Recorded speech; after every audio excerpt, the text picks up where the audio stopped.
Hey guys, Janet here, aka Game Onesis, and today I'm going to be talking about the things I picked up on Black Friday.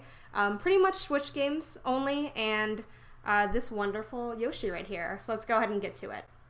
So starting with my wonderful son here, this Yoshi plush, I got him at GameStop. So it's actually a GameStop exclusive item, this Yoshi, and typically he runs for $50. But on Black Friday, I got him on sale for $30 instead of $50, so I was saving $20. Pretty good deal. Really great quality plush. It's a really solid size. The texture is smooth and silky. I will say, as far as feel, like, it's a pretty firm plush, so I wouldn't recommend it for, like, something to hold as you sleep, because it's just kind of a little bit on the firmer side. But it is really good for display. One of the cons, though, I'll say with this Yoshi is he doesn't sit up on his own very well. You kind of need to prop him against something, and I'll show you guys what I mean by that. So he kind of just always, like, slowly kind of teeters over a little bit. So yeah, you kind of have to kind of sit him a few times to really get him to stay.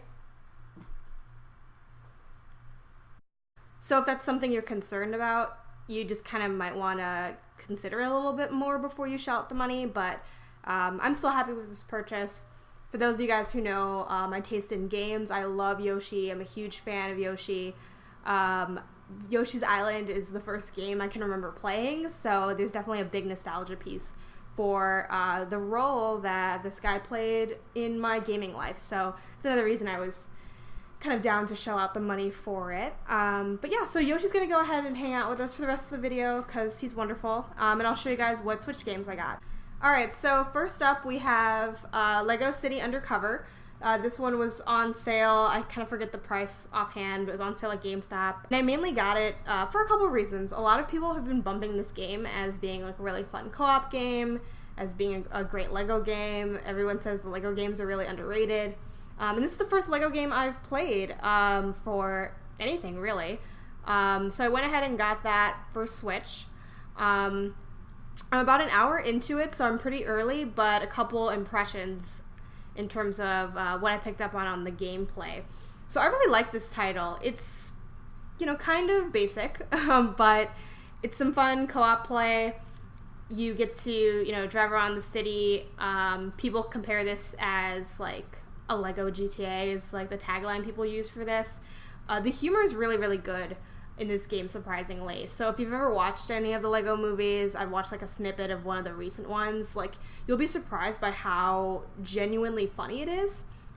And like the humor is really like doofy and strange, but not in a way that is immature, which I think a lot of games struggle with, but this one seems to be kind of succeeding on that front. And there's a bunch of, like, weird, quirky things going on in the game as well. Like, when you go to, like, the police station, because you're, like, going to be a cop there, what is your name? Something Chase. Chase McCain, yes. It's, like, the most, like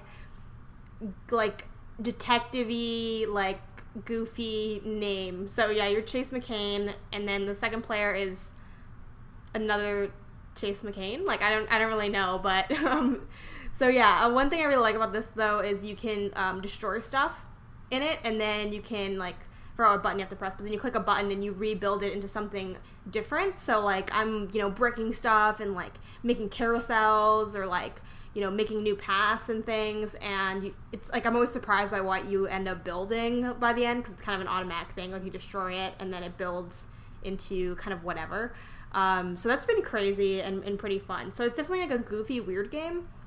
It's also really easy, so it could be a good one for if you're co-oping with someone that's at kind of a lower level in terms of gaming, or a kid. Like, it seems it'd be a great, like, game to play with, like, a child. So, but it's just my adult self and my older brother's adult self, but I'm still having a pretty decent time with it. I will say I'm glad that I got it on sale. I don't feel like I'd want to pay a whole lot for it, because it's not like an amazing game to me so far, but it's good enough that I'm like, oh yeah, I'll finish this off. And I'm not sure the hours, how long to beat on this offhand, but it's a fairly, like, lengthy game. Like, there's a good amount of hours you get out of this one, so hopefully I like see it through. I think I will, because at the very least it's some like kind of fun co-op experience that I can have on my Switch. So yeah, that's that first one. We're gonna go ahead and look at Doom really briefly. So this wasn't even on sale. It was just like, hey, I'm out on Black Friday, let me just buy some games. So Doom for Switch, that's pretty crazy. So I had to, get this because I've been wanting to play this Doom game for a while. Everyone says it's awesome. I love the Nintendo Switch, so I'm like, oh, great, I'll get Doom on Switch, then I'll finally play Doom. So I put this into my Switch and started playing it. And before my Switch, I still have my Xbox One, but I was a really big Xbox One fan. I loved my Xbox One. I still do to an extent. Switch has definitely taken over my life. But graphically, it does not look good. I would say I don't recommend buying this game. And I hate to say that. And I'm like one of the least graphics-oriented person you'll ever meet. Or I'm one of the least graphics-oriented people, that you'll ever meet. So I don't really care about graphics at all. I don't want to build my own custom PC. If I get a PC, I'll probably play like indie games on it or like games from itch.io. So I'm like not looking for amazing graphical experiences, but because the setting of Doom is so like drab and canyony and red, and a lot of the demons look like pretty similar and things like that. Because of those reasons, you really want good visuals to be able to distinguish kind of what's going on more clearly and also appreciate what's going on. Like appreciate the game visually. And when I see this on Switch, I can just tell that it would look so much better on Xbox One, and I did not expect for that to be my reaction at all. So yeah, I would say don't get this. I'm actually probably going to buy Doom on my Xbox One because I don't want to play it on my Switch. It does not look good. It's kind of cool you can have it in handheld mode. In handheld mode, it looks less bad because it's like the screen is smaller, so you're like, oh, it's fine. But on my TV, I'm like, wow, this looks like, I mean, I'm sure it's not actually this low, but I'm like, these are like PS3 level graphics right here. Like, I don't want to do it. So that's Doom. But other than that, Doom is fun. I very much like shooting demons and melee attacking. I just melee attack my whole way through this game, and it'll be good. But I played 30 minutes or so on it, and I'm like, yep, gonna get this one on Xbox One. The Batman Telltale Series. So once again, I've been hearing a lot of awesome things about this game, so we decided to go ahead and pick it up. And right now I'm on episode 4, and kind of two things. One, I love this game. The storytelling is amazing. Mainly because it's a highly story-driven game, for those of you guys who don't know, and it's choice-based, so your choices follow you through each episode. So right now, I'm on episode 4, and the decisions I've made will affect how characters, react or respond to you, whether or not they trust you later for certain things. If you played any other choice-based game, like Life is Strange, Until Dawn, or anything like that, you'll be familiar with what's going on here gameplay-wise. Other things that are at play here, before I get to kind of a big comment I have on this game. Other things that are at play is you're Batman, so you're trying to fight crime and put things together. So you're part detective, part kicking people's butts. So in terms of the gameplay, outside of just the choices that you make in dialogue, you also have, it's all QuickTime events for the combat. Now, I hate QuickTime events, but I think this game handles them better than I've pretty much ever seen them handled.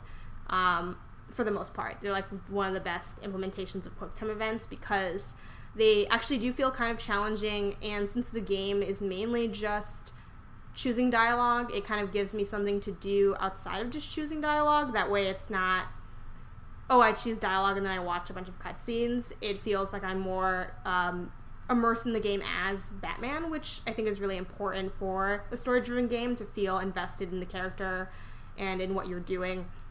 And I totally feel all those things for Bruce Wayne. I love the direction they took with some of the characters. So as you guys know, the Batman kind of general storyline, the way the characters are depicted, always changes from these different versions of the story of Batman.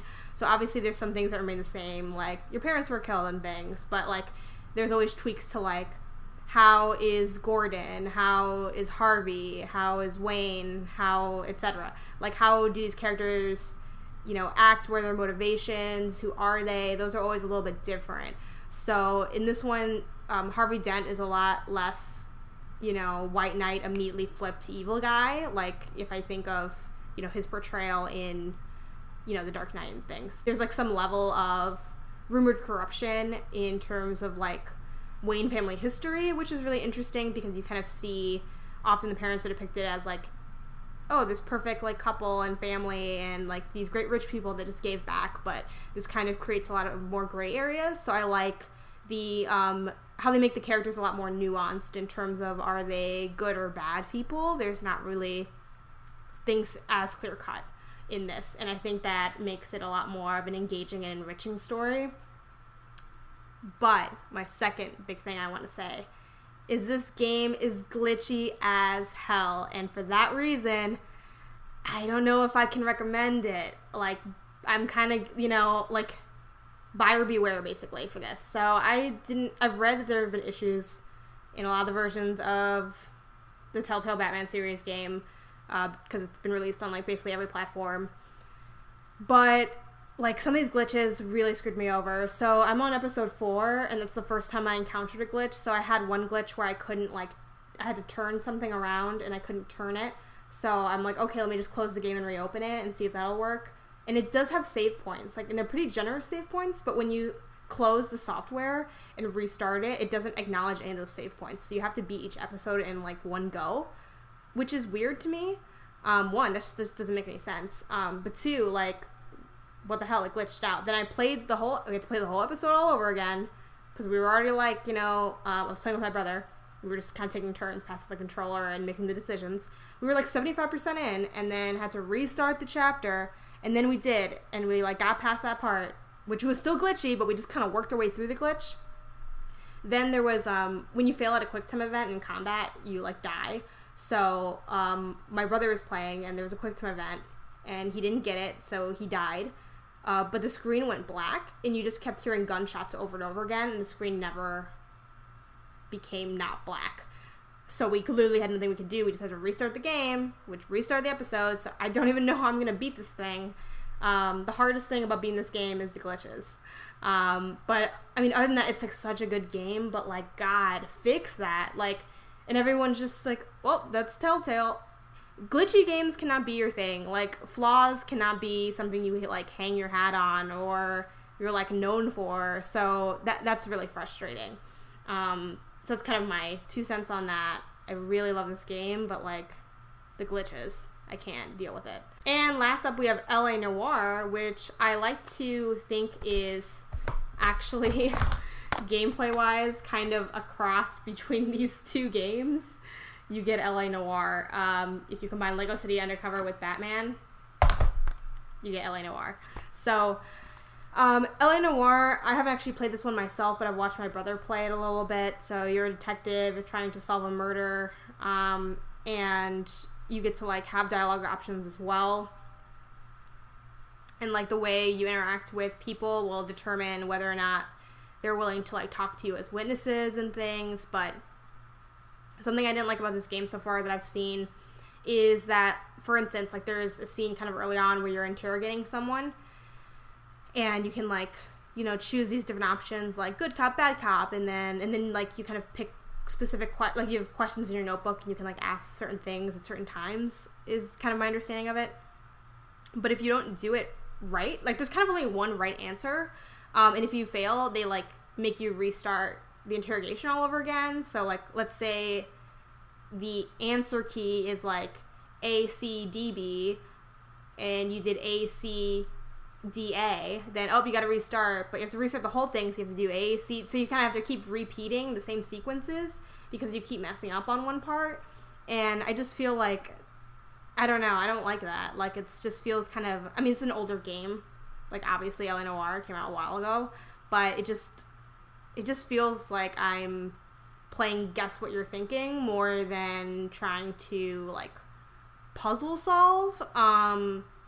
And yeah, I don't know, that just doesn't seem very fun to me. So this one I'm kind of like on in terms of of playing it. Like, I don't know if I'll actually end up playing this one because I just wasn't that interested in what it was doing. So to recap one more time, we have this wonderful Yoshi here, my beautiful son. And we have Lego City Undercover, Doom for Switch, Telltale Batman, and L.A Noire. So those are the games we went ahead and picked up on Black Friday. Definitely looking forward to seeing, hopefully being able to see the end of Batman. Definitely going to be playing through Lego City Undercover. Going to go ahead and just get Doom for Xbox One as God intended. And the jury's still kind of out on my feelings about L.A Noire. But yeah, that about does it for this video, guys. Thanks for checking this out. Be sure to hit thumbs up. Be sure to subscribe and click that little bell. And let me know what you guys got for Black Friday, what games you picked up, how you feel about any of the games I listed. Should I give L.A Noire a chance? Do you still recommend Batman the Telltale Series, even though it's glitchy as hell? How do you feel about recommending games that have, flaws that are that big, that can actually impede gameplay? Like, would you still recommend it? For me, I don't know. I'm kind of on the fence. So definitely let me know what you're thinking in the comments below, and I will see you guys next time. Bye!